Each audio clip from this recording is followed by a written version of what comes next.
Esam pie Sofrost veikala, kas atrodas Valmiera. Tad ejam iekšā, paskatīsimies, ko te viņi piedāvā. Un kā arī zinām, Sofrostā ļoti liela plaša izvēle ir saldējumam. Tad paskatīsimies, ko mēs arī varam izvēlēties ziemas laikā.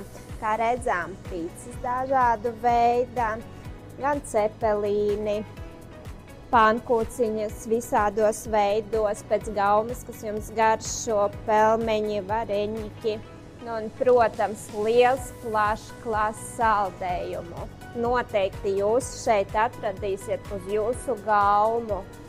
Gan arī maziem ir forša krāsaina izvēle ar visādiem multivaroņiem, zīmējumiem, kā arī bagāti ar olbaltumvielām saldējumiem, kura ir maz pievienota cukuru daudzums, kas mums ir īpaši svarīgi.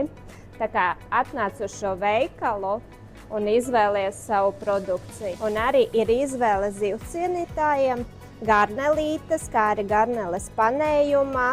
Tā kā noteikti tev būs liela izvēle.